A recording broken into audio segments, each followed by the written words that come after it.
Bonjour tout le monde, bonjour à toutes et à tous. Aujourd'hui, dans ma capsule, je vais vous parler du bien et du mal. Je vous avais parlé déjà de la métaphysique, des étincelles de vie, de la loi d'attraction, de l'alchimie. C'est tous des chapitres qui se trouvent dans le petit abécédaire que j'ai écrit. Ce bouquin qui a pour but de vous donner les bases pour une éventuelle élévation spirituelle. Donc aujourd'hui, je vais vous parler du bien et du mal. Alors, je vais parler d'abord du point de vue de la métaphysique.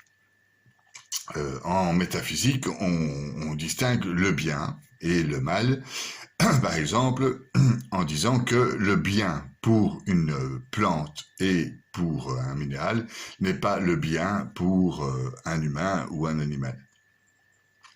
Donc, par exemple, un humain a un cerveau, un esprit, une conscience, une âme, une spiritualité.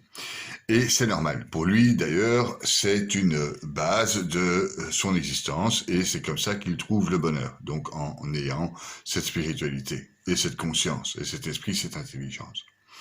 Une plante n'a pas de spiritualité et très peu d'intelligence. Un caillou, encore moins. Voilà, il possède tous pourtant une énergie, mais ne possède pas de la spiritualité. Donc, pour une plante, c'est normal de ne pas avoir d'esprit ni de spiritualité. Par contre, pour un humain, ne pas avoir d'esprit et de spiritualité, c'est pas normal. C'est-à-dire que c'est mauvais. Alors on peut dire que dans ce sens-là, la normalité, ce serait bien. Donc ce serait bien d'être, quand on est normal, c'est-à-dire c'est bien d'avoir une spiritualité en tant qu'homme, et c'est mal de ne pas en avoir ou d'agir par exemple comme une plante. Un homme qui se comporte comme une plante, on dit c'est une plante, c'est un mal. Et pourtant, la normalité n'est pas forcément un bien. Être normal, c'est suivre des règles. Maintenant, il y a différentes lois et différentes règles. Il y a la règle des hommes, donc la loi, la justice qu'il faut suivre. C'est bien si nous suivons la justice. Il y a le permis de conduire quand nous roulons sur la route. Si nous ne respectons pas le permis de conduire, on met les autres en danger. Et c'est pour ça que les lois faites par les hommes sont bien en ce sens, dans le sens où, grâce au code de la route, on évite les accidents. Donc ça, c'est la justice des hommes. Donc cette même justice des hommes qui condamne le meurtre. Il y a d'autre part la justice de la nature. La justice de la nature, c'est par exemple, nous ne pouvons pas respirer dans l'eau. Si nous allons dans l'eau sans l'équipement nécessaire, nous allons nous noyer. Nous allons plus avoir respiré. Il nous faut des bouteilles et un détendeur pour pouvoir respirer sous l'eau. Si on se jette dans un volcan, d'un haut du volcan, dans le volcan, nous allons brûler. Ce sont les lois de la nature. Donc, ces lois de la nature, il faut les respecter, évidemment. Donc, quand on surexploite, comme on le fait actuellement, de manière complètement inconsciente, notre planète, avec l'agroalimentaire et la production de déchets dus aux énormes industries que les hommes ont créées, le fait de surexploiter notre planète va à volo, c'est-à-dire qu'il y a un dérèglement climatique, etc. Il faut donc faire attention. Ce sont les lois de la nature. Les kabbalistes disent que la nature est le corps de Dieu. Donc ça, c'est pour les lois de la nature. Il y a aussi, je vous l'ai dit dans le chapitre précédent sur les étincelles de l'âme, qu'il y a aussi les lois de Dieu qui sont inscrites dans la Bible essentiellement, et que différents saints, saint Thomas d'Aquin, sainte Thérèse d'Avila, sainte Thérèse de l'Enfant Jésus, ont mis en exergue dans leurs écrits. Voilà, il y a aussi du côté hébreu de la Kabbale, il y a le Talmud, le Zohar et différents rabbins et sages qui ont écrit sur le bien et le mal. Les lois de Dieu se trouvent essentiellement, donc, je disais, dans la Bible. Donc, commencez par un seul bouquin, c'est la Bible. Avec cette vie, vous aurez assez pour commencer à la comprendre et à la décortiquer. Donc, si vous commencez maintenant, dites-vous bien que ce ne sera pas avant une dizaine de générations que vous aurez compris. Donc voilà, je disais le bien et le mal. Donc le bien et le mal, ça dépend des lois, d'une part, ça dépend de cette fameuse normalité, mais est-ce quand la normalité devient anormale, c'est-à-dire quand la normalité ne respecte plus les lois de base, c'est-à-dire celles de Dieu, celles de la nature et celles des hommes, alors là, nous allons immanquablement vers le mal. Donc ce qu'on croit être le bien dans nos sociétés, c'est avoir de l'argent, avoir une réussite sociale. Eh bien, les écrits sacrés et la Bible nous enseignent que non. Et tous les écrits spirituels nous disent que non. En fait, c'est un mal. Comme disait Saint Jean Chrysostome, il y a le mal qui est vraiment le mal, comme la fornication, l'adultère, l'avarice et mille autres abominations dignes de tout châtiment et de tout supplice. Donc on y est, hein. Fornication avec les sites porno sur YouTube qui amènent nos enfants à les regarder dès le plus jeune âge et à perdre toute notion de morale. Donc on va vers le mal. L'adultère, l'adultère, maintenant 60% des mariages finissent par un divorce, pas forcément par adultère, mais parce que nous avons perdu cette notion sacrée du mariage, et donc nous allons aussi vers le mal. L'avarice, n'en parlons pas. Emmagasiner des gains jusqu'à la fin de sa vie et mourir éventuellement avec, il faut signaler à ces personnes qui meurent riches et radins qu'ils ne vont pas l'emporter dans la tombe. C'est-à-dire qu'au bout d'un moment, nous finissons tous dans notre vie matérielle, c'est-à-dire notre vie finie, notre vie a un début, et si notre vie a un début, il a une fin. Et à la fin, on va pas amener le pognon avec. Donc ça ne sert à rien dans notre société d'avoir 36 châteaux, 27 bagnoles, parce que nous allons de toute façon finir dans une caisse qui fait 2 mètres sur 70 cm à la fin de nos jours, et nous aurons là à rendre compte de ce qu'on aura fait sur cette terre essentiellement. Et ça sera pas la question qu'est-ce que tu as fait, point de vue matériel, mais qui tu es et qui tu es devenu. Et qu'est-ce que ton âme est devenue durant cette vie. Donc, il y a des mâles qui sont vraiment des mâles, la fornication, l'adultère, l'avarice et 1000 autres. Les 1000 autres, j'y viendrai plus tard, concernant les 7 péchés capitaux indiqués aussi dans la Bible. Mais il y a un autre mal qui est à parler juste et qui n'est pas le mal. Quoi qu'il en porte le nom, la famine, la peste, parlons-en, la famine, la peste, on est en pleine, je vous fais cette capsule en 2021, nous y sommes avec le Covid-19, cette peste, selon Saint Jean Chrysostome, n'est pas appelée le mal. La mort n'est pas un mal, c'est la fin d'une vie. Ok. Et par contre, ce qui est mal, c'est d'être mort de votre vivant, c'est-à-dire de ne rien faire de bien de votre vivant, et donc vous êtes mort de votre vivant. La maladie n'est pas un mal. La maladie peut être une alerte de quelque chose. Par exemple, à force de forniquer à gauche, à droite et de ne pas respecter les lois indiquées dans la Bible, certains ont eu le sida à force de forniquer. Ce n'est pas forcément un mal parce que ce sida peut leur rappeler qu'ils sont en vie et qu'il faut respecter les choses de base. Voilà. Un cancer, une cirrhose du foie par exemple peut rappeler à l'alcoolique qu'il boit trop et qu'il doit s'arrêter. Certaines maladies sont des signaux d'alerte. D'ailleurs, toutes les maladies sont des signaux d'alerte qui nous est envoyés par Dieu, et ainsi que toutes les épreuves. Donc, la peste, la mort, la maladie n'est pas vraiment un mal. Le reste de ce genre n'est pas un mal. Ces choses ne pourraient devenir pour nous le principe d'une foule de biens. Elles répriment notre orgueil, aiguillonnent notre paresse, stimulent notre activité, excitent notre attention.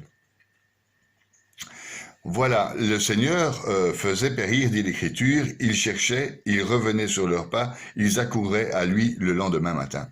C'est un peu l'histoire de l'Exode dans la Bible où le peuple juif de l'époque ne comprenait pas et ne voulait pas croire en Dieu car ils avaient l'habitude d'être sous l'emprise comme des esclaves de Pharaon. Alors, on peut dire que Pharaon représente à cette époque le mal. On peut dire que nos sociétés capitalistes, marxistes ou autres, enfin la société comme elle fonctionne, représente le mal, le Pharaon, dans lequel nous sommes esclaves. Donc, nous suivons aveuglement des lois édictées par les hommes sans ne plus faire attention aux lois de la nature et aux lois de Dieu. Et donc nous sommes devenus esclaves de ces gens qui nous dirigent et dont le seul Dieu c'est l'argent. Et dans la Bible, nous appelons ça l'idolâtrie. Donc le Dieu argent, ça s'appelle de l'idolâtrie. Et la Bible nous enseigne qu'il faut fuir cette idolâtrie et qu'on n'a qu'un seul Dieu. Et ce Dieu est la lumière. Cette lumière est une lumière divine qui nourrit notre âme. C'est une énergie divine. Comme dirait la physique quantique, elle parle pas de divinité, par contre elle parle d'énergie. Et cette énergie est contenue dans le noyau des atomes. Et si vous regardez le noyau d'un atome, vous constatez que entre les molécules, les neutrons, il y a ce vide, et ce vide n'est pas vide, c'est une énergie. Nous sommes donc tous énergie, et si nous nous regardons, comment ça se fait que nous nous regardons, et que nous puissions nous voir? Pourquoi? Parce que Dieu l'a voulu ainsi, c'est-à-dire que, vu que nous sommes à 90% transparents, il y a beaucoup plus de vide, entre guillemets, que de molécules dans notre corps, on devrait essentiellement voir de l'eau et de du vide, du transparent. Donc, il s'agit bien là d'avouer que il y a une énergie qui fait que nous nous voyons, et ça, c'est la volonté de Dieu. La volonté de Dieu veut que nous nous voyons, que la nature autour de nous existe, etc., etc. Mais je m'éloigne du sujet. Le mal n'est pas forcément là où on croit, dans les maladies, dans les épidémies, etc. Le mal se situe dans l'orgueil et dans le mental. Tout ce que nous créons dans la matérialité et dans le mental. On dit en métaphysique que la beauté est un transcendantal subjectif. Donc, pas être beau, être moche, c'est pas un mal. Ok, c'est simplement un transcendantal subjectif. C'est subjectif. Donc, pour savoir où est le bien et le mal, il faut fouiller dans votre âme, parce que votre âme est créée uniquement du bien. Au départ, votre âme ne fait que le bien, et dans votre âme est inscrit le bien. Il existe une énumération claire de ce qui est bien et mal si vous ne savez pas fouiller dans votre âme. Cette énumération se trouve dans la Bible et on appelle ça les péchés capitaux. Il y a 7 péchés capitaux, je vais les récapituler ici. L'orgueil, l'avarice, la luxure, l'envie, la gourmandise, la colère et la paresse. Donc l'orgueil, tout le monde l'aura compris, c'est vanter ses propres mérites à la place de vanter celui de Dieu. L'avarice, c'est le sens commun de la cupidité, l'accumulation des richesses pour elle-même. Voilà, l'avarice. Posséder pour posséder pour posséder est un péché capital. La luxure, donc la luxure, c'est le plaisir sexuel. Je vous parlais tout à l'heure du sida, qui est une maladie qui met en exergue cette luxure, qui fait que les sidéens aujourd'hui peuvent comprendre qu'ils ont été dans cette luxure ou dans la drogue et donne naissance du coup à la vie. Cette maladie n'est pas forcément un mal. Donc l'envie, c'est regarder l'autre comme une source de revenus, ou regarder l'autre avec envie. Je veux ce qu'il a, je veux ce qu'il possède. Ils emmagasinent par gourmandise, c'est-à-dire qu'ils sont malheureux parce qu'aujourd'hui, ils n'ont pas gagné 60 millions d'euros. Et donc, ils commencent à être malades parce qu'ils sont trop gourmands, en fait, et ils n'ont rien donné aux autres, ils n'ont pas fait de bien. En fait, le bien conditionne notre vie et la vie de notre âme, qui, elle, étant induite d'une énergie divine qui veut le bien, eh bien, elle doit aller dans ce sens. Si elle fait le mal, on se retrouve à l'intérieur complètement détruit et vide. Et alors, alors arrivent tous les péchés capitaux. La colère. La colère est une faiblesse intérieure qu'il faut tenter de vaincre. Maintenant, ça demande un effort, et ça demande un effort de volonté. Et aujourd'hui, avec cette volonté, j'essaye de maîtriser ma colère. La paresse, eh bien, c'est lambiner, tout ce qui est ne pas utiliser son corps, qui nous est prêté par Dieu au début de notre vie, c'est-à-dire il a un début, il a une fin, et ce corps sert à améliorer des choses incomprises dans notre âme. Et donc, si on n'utilise pas notre corps pour l'action, pour faire quelque chose dans un mouvement, eh bien, on perd son temps et c'est mal, c'est un mal, c'est de la paresse, c'est rester dans son pieu jusqu'à pas d'heure, c'est passer sa vie devant une console de jeu. Donc voilà, je répète, l'orgueil, l'avarice, la luxure, l'envie, la gourmandise, la colère et la paresse. Il y a aussi indiqué dans la Bible ce qui est bien. Alors, ce qui est bien, c'est d'avoir la foi. La foi en ses projets, la foi en soi, la foi en l'autre. Car l'autre possède aussi une âme, il a aussi une foi, et il a aussi des projets. Et il faut avoir cette foi en l'autre, cette foi en soi, cette foi au projet. La foi en Dieu est un bien. L'espérance, espérer donc avec les projets qu'on a mis de manière volontaire en nous et qu'on va réaliser à l'extérieur, les projets d'amoureux, les projets de mariage, les projets d'une situation, ces projets mis en route, il faut espérer. Et espérer, c'est pas espérer comme ça, rester dans son fauteuil, ah, j'espère que ça m'arrive. Non, non. En fait, il y a volonté et amour. Il faut utiliser la volonté et l'amour insufflés par les énergies divines pour accomplir ses projets. Et avoir la foi et l'espérance, c'est le bien qui va être le moteur des projets. La charité dans la Bible est un bien, c'est-à-dire que essayer d'aider son prochain. Maintenant, commencez par votre famille. C'est de la charité. À la sortie de l'église, il y a quelqu'un qui fait la manche. Donnez-lui un peu de monnaie. Cette monnaie, c'est la charité, c'est penser à l'autre pour que l'autre puisse s'en sortir plus facilement. Les gens riches, ceux qui emmagasinent des millions et des millions de dollars ou d'euros, doivent avoir cette charité pour le monde, doivent partager leur argent, doivent donner cet argent, car cet argent ne leur appartient pas. Cet argent appartient à la loi des hommes. Les hommes sont dépendants de la loi de la nature et la nature est dépendante de la loi de Dieu. Donc, tout cet argent emmagasiné doit être redistribué de manière équitable et c'est ce qui s'appelle la charité. Quand je vous parlais de partage équitable, je vous parlais de justice. Il y a donc, je le répète, la justice des hommes, la justice de la nature et la justice de Dieu. Tout doit être fait selon la justice. Et ça, c'est ce que j'appelle, moi, la normalité. Mais c'est ce qui n'est pas dans le monde. En fait, quelqu'un qui a toutes ces vertus ne fait pas partie de ce monde, a priori. C'est bien dommage et c'est pour ça que je fais ces capsules. La prudence, c'est ce que je n'ai pas eu maintenant. Donc j'ai porté un jugement sur la société qui part à volo. Eh bien, je ne devrais pas. Parce que en fait, s'il y a le mal dans cette société, c'est pour me faire constater que je fais le bien. Et la prudence me permet de prendre du recul par rapport à une situation afin de ne pas jeter l'opprobre. Parce que nous attirons, comme je l'ai dit dans la loi d'attraction, ce qu'on envoie. Donc, comme un boomerang qui nous revient, si nous envoyons des mauvaises énergies, eh bien, nous recevons des mauvaises énergies.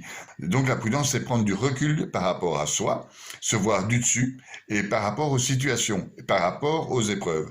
Je prends l'exemple de l'éléphant. Si vous regardez un éléphant à ras de la jambe comme ça, vous allez voir du gris. Voilà, la prudence, c'est prendre du recul. Au plus vous allez prendre du recul, d'abord vous allez voir la jambe, ensuite vous allez voir la tête et les oreilles, et en prenant vraiment du recul, en allant très très loin, là vous allez voir l'entièreté de l'éléphant. Et ça, c'est la prudence. Donc, essayez de prendre du recul par rapport à toutes les épreuves, par rapport aux gens, par rapport à l'attitude des gens, par rapport à la société, etc. La tempérance. Et donc, la tempérance va en même temps que la prudence, c'est-à-dire prendre du recul.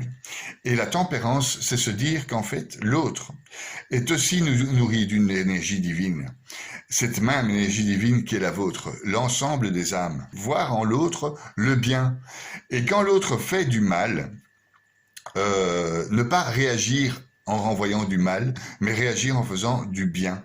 C'est ce qui s'appelle la tempérance, tempérer les choses. Quand on voit par exemple dans une bagarre, on est tempérant quand on sépare des gens qui se battent et qu'on leur fait la morale. Parce que dans la morale chrétienne, il y a, dans la morale laïque d'ailleurs, dans toutes les morales, il y a une notion de bien et de mal, de ce qu'est le bien et le mal. La force d'âme. Alors, la force d'âme, c'est une vertu.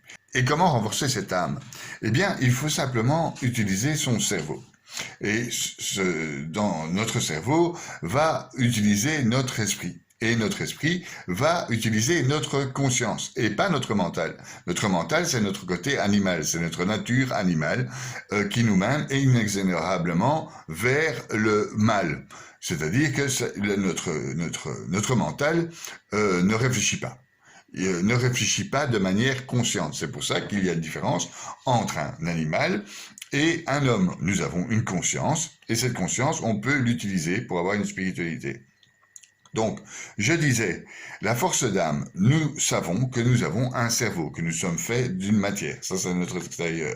Nous savons qu'à l'intérieur de cette matière, il y a un ordinateur ou une matière grise qui s'appelle le cerveau. Ce cerveau a le droit, a le libre arbitre d'utiliser ou de ne pas bouger vers sa nature animale, donc d'inutiliser sa nature, ou bien de l'utiliser. Et comme l'homme a la possibilité d'être conscient, il peut utiliser son esprit vers la conscience et non vers son mental. Et quand il utilise son esprit vers sa conscience, il fait une recherche et une introspection. Et là, il découvre son âme. Alors, en métaphysique, il y a, en religion et en kabbale, il y a différents niveaux à cette âme. Il y a l'âme qui tient tous les organes ensemble. L'âme qui fait que nous sommes une matière cohérente. C'est-à-dire que nous sommes ce que nous sommes. Nous avons deux yeux qui voient séparément. Nous avons deux oreilles. Nous avons une bouche. Et ça, cette entité humaine est reliée par une âme. C'est tous ces petits bouts d'énergie, de molécules qui se mettent ensemble pour faire un cœur, pour faire un foie. Ça, il y a l'âme. C'est ce côté de l'âme. Il y a l'âme qui est notre esprit et notre conscience. C'est une âme d'un niveau déjà un peu plus intérieur. Et puis, il y a l'âme intérieure qui est nourrie de la volonté que cela soit. La volonté d'amour et de créer quelque chose. On est fait, dit la Bible, à l'image de Dieu parce que nous sommes aussi, comme Dieu, capables de créer. Et donc, cette âme au fond de nous, capable de créer, est une âme d'origine divine et qui est donc infinie et qui est reliée par les phénomènes de synchronicité. Nous avons tous des liens d'âme. Voilà. Cette âme, dans le fond, elle est bonne. Elle est insufflée par Dieu et elle est bonne. C'est une volonté que cela soit. Comme quand nous avons des projets, nous avons une volonté de faire un projet. J'ai la volonté de vous ouvrir mon cœur et de faire cette capsule pour vous faire évoluer spirituellement. Il y a un outil kabbalistique génial qui s'appelle l'arbre des séphirotes. Je vais vous le montrer. L'arbre des séphirotes. Donc cette volonté arrive du haut via la couronne, c'est de la lumière divine, cette volonté divine, cette énergie divine, cet amour divin vient ici sur le schéma de l'arbre de Séphiroth via la couronne. Ensuite, elle se dispatche entre l'intelligence et la sagesse. Elle va tout droit vers Da'at, mais c'est la conscience, en fait. Elle va tout droit vers notre conscience. Ensuite, elle descend vers notre cœur et elle est entourée de la miséricorde et de la force, etc., etc. En fait, c'est l'arbre de Séphiroth peut modéliser facilement votre âme par un schéma qui indique la lumière, l'intelligence, la sagesse, la force, la miséricorde, la beauté, la victoire, la gloire et le royaume et l'ancrage. Et ça peut faire résonance d'ailleurs lors des travaux du chakra dans la méditation, dans le yoga et dans la philosophie bouddhiste. Donc je ne vais pas aller plus loin aujourd'hui concernant l'arbre des séphiroth et les chakras et le modèle de l'âme. Mais c'est un schéma qui permet de comprendre comment peut fonctionner et comment se dispatche à l'intérieur de nous et à l'intérieur de l'univers et à l'intérieur des cieux cette énergie divine. Cette énergie divine, il ne faut pas croire qu'on pourra un jour la comprendre, car elle appartient à Dieu. Mais on peut la modéliser pour les hommes. C'est ce que fait l'arbre de Séphiroth. C'est ce que fait aussi la Bible. C'est-à-dire qu'elle parle de ce que veut Dieu en langage humain et non en langage de Dieu. Le langage de Dieu nous dépasse entièrement, n'est pas humain. Donc Jésus dans la Bible dit je ne suis pas de ce monde. Ok, le monde de Dieu n'appartient pas à ce monde. Le monde de Yahvé n'appartient pas aux hommes. On ne peut pas le comprendre. Seulement, on peut l'approcher. Comment on peut l'approcher? En fouillant dans notre âme, en sachant que c'est Dieu qui nous a fait à son image, qu'à l'intérieur nous sommes infinis. On approche la connaissance de Dieu, en tout cas d'une partie de Dieu. On peut lire, se renseigner sur les lois que Dieu nous a données dans la Bible. On peut regarder la nature qui est le corps de Dieu, ce que Dieu nous donne et ce que Dieu nous fait. C'est-à-dire que la nature n'a pas pitié de nous. Et donc, ça c'est aussi une partie de Dieu. Et on peut aussi regarder ce que les hommes font de leurs lois par rapport aux lois de Dieu.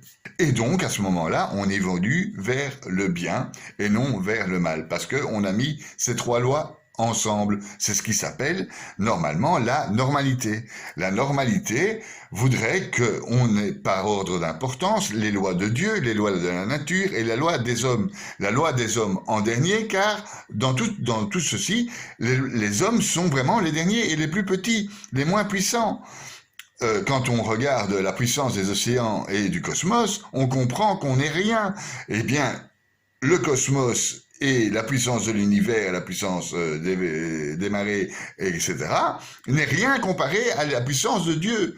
Donc, il est impératif, pour faire le bien et d'aller vers le bien, d'apprendre les lois de Dieu, les lois de la nature et la loi des hommes, et de les respecter. Okay.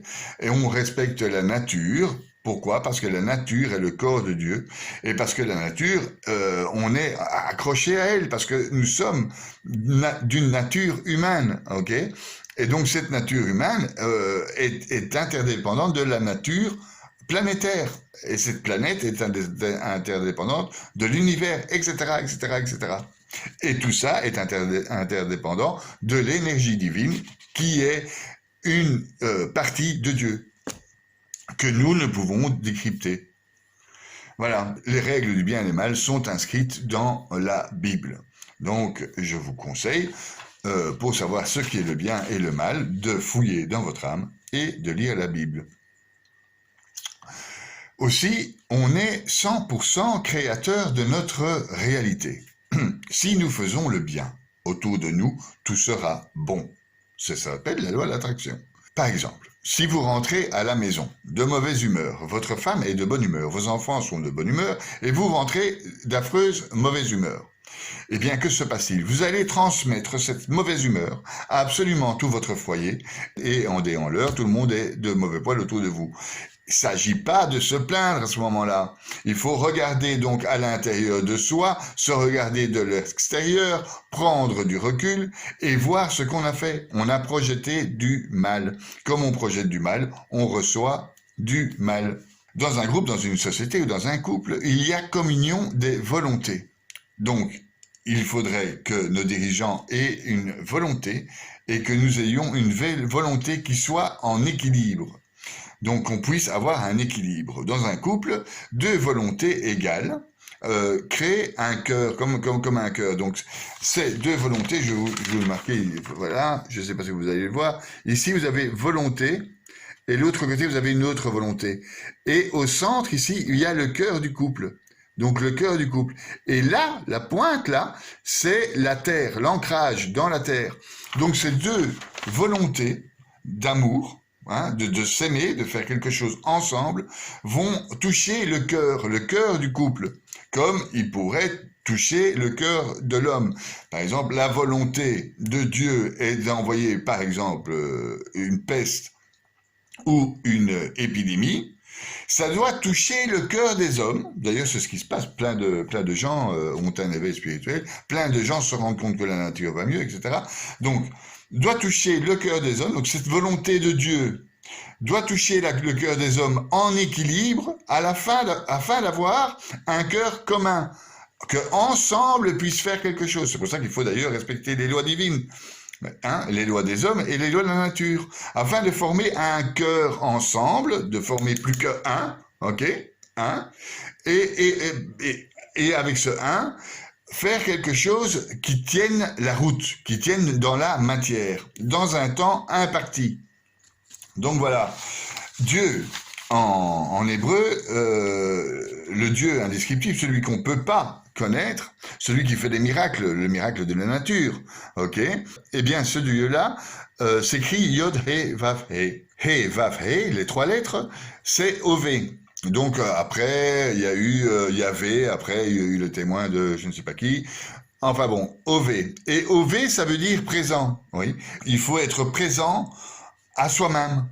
C'est-à-dire, il faut, quand on dit je suis présent à moi-même, c'est je suis présent là, moi je suis présent devant vous, mais je suis présent dans moi pour vous expliquer quelque chose. Je suis présent, donc je suis investi. Et c'est pour ça qu'un des péchés capitaux est la paresse. Parce que dans la paresse, on n'est pas investi. Lambiné, on ne s'investit pas. Être présent, c'est quelque chose qui est du bien. La société devrait être présente au changement climatique. C'est-à-dire, non seulement on peut voir le changement climatique, ah oui, ben tiens, t'as vu, la planète, elle va à volo, ben oui, ça, on est présent, ok? Mais on est présent, mais on est personne. Parce que personne aussi, c'est ou bien une personne, c'est une personne, ou bien une personne, c'est personne. Alors on peut être présent et être personne. Donc on peut être présent en étant une personne, et alors à ce moment-là, on se pose une question, si on est quelqu'un, on se pose une question, et là, on se dit, ah tiens, la planète va à volo, il faut faire quelque chose. Et donc, le fait d'être présent en présent, ouais, dans le présent, fait qu'on va réagir vers le bien. Pourquoi? Parce qu'on a réutilisé les énergies divines qui sont en nous et qui sont infinies. Et donc, on aura voulu. Donc, la société veut changer les choses. Et ce vœu est infini. La société, elle est finie, elle a un début, une fin. Ok? Si nous continuons dans le style, nous allons nous éteindre. Donc, cette société, elle veut, donc elle utilise cette énergie divine, infinie, changer les choses. Elle est présente à elle-même. Elle n'est pas personne. Elle peut être la personne de la société en étant nobody. Personne. Parce qu'elle fait rien. Personne, ça ne fait rien. Voilà. Tandis qu'une personne est quelqu'un, et quelqu'un possède une âme qui est infinie, et cette âme infinie a conscience du présent et réagit, elle est présente à elle-même. Et même lorsque Moïse fut en haut du mont Sinaï était devant le buisson ardent, il a demandé à Dieu comment il devait le décrire, et il a dit, je suis celui qui est. Yod He Vav He. celui qui fait tous les miracles, celui qui déplace les montagnes, celui qui envoie la peste, celui qui envoie les criquets, celui qui écarte les mers. Je suis celui qui est. Voilà. Et donc, il nous faut être aussi celui qui est. Il est important de découvrir à l'intérieur de nous cette divinité intérieure qui permet de faire le bien.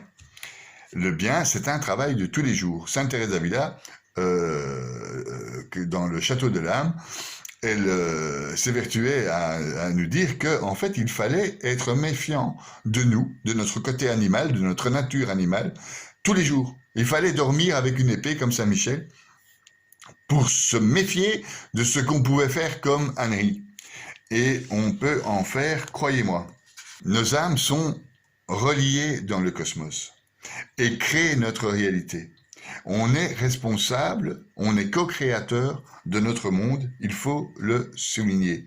Et donc il faut utiliser notre âme pour faire le bien. Elle ne peut pas faire autrement, notre âme, que faire le bien. Notre conscience peut faire le bien ou le mal. Mais quand notre conscience fait le mal, on le sait. On sait qu'on fait le mal.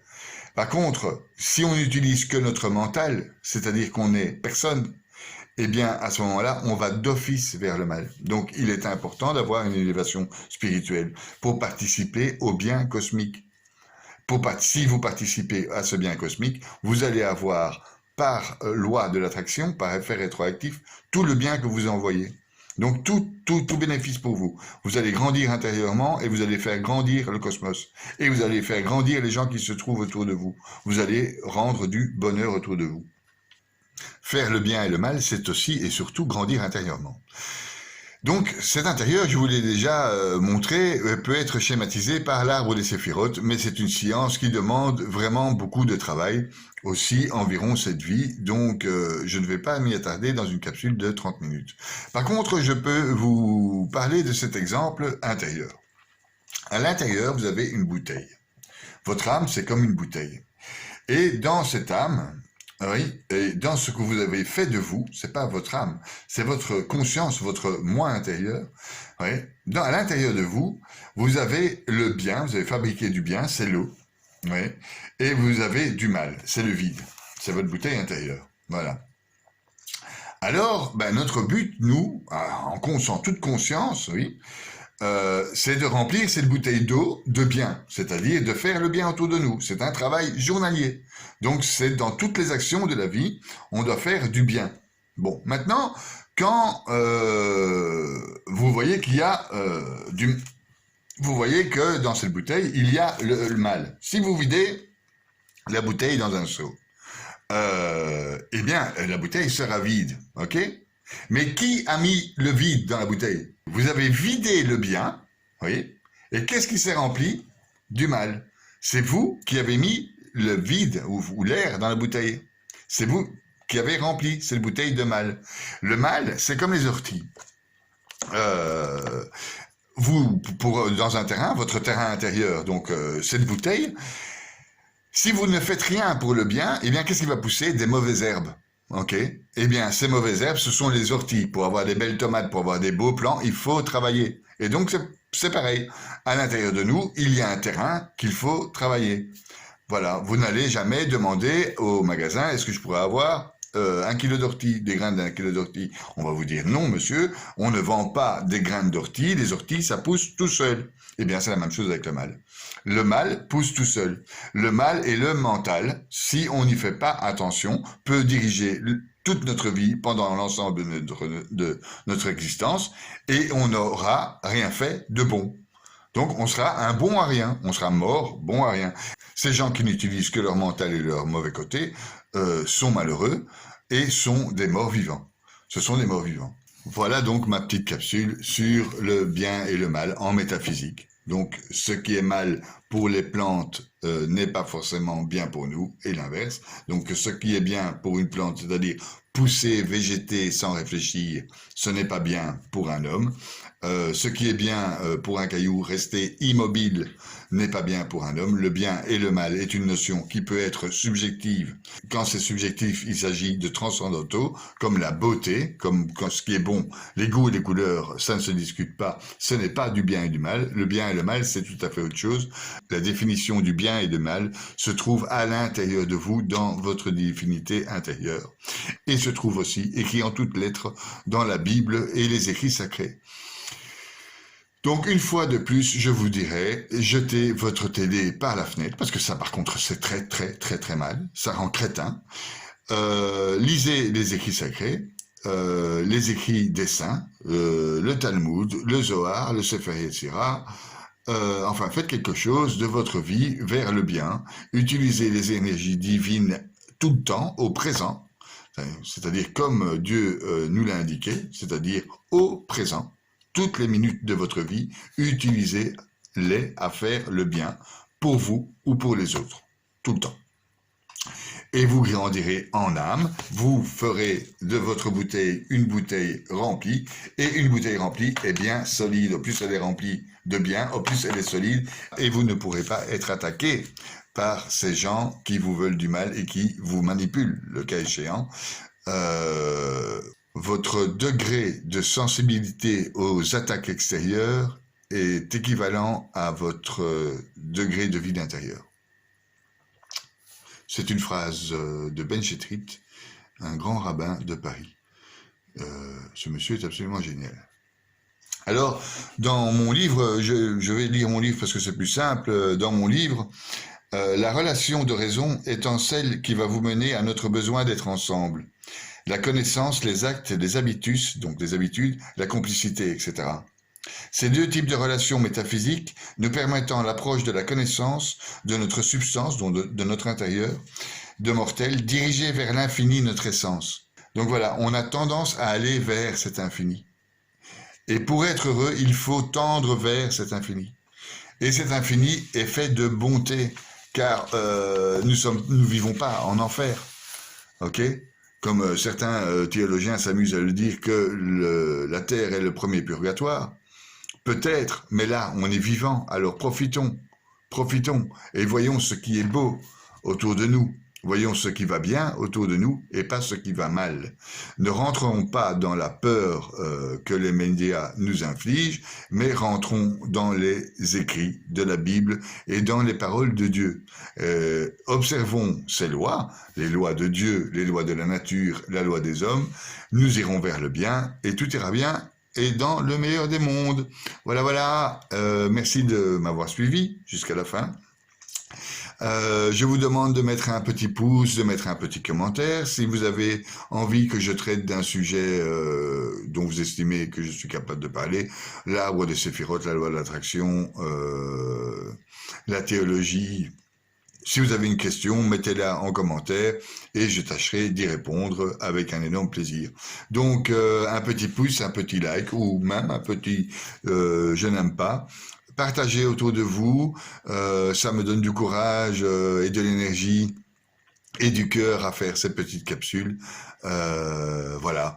Et bien, à la prochaine fois. Merci beaucoup. Au revoir.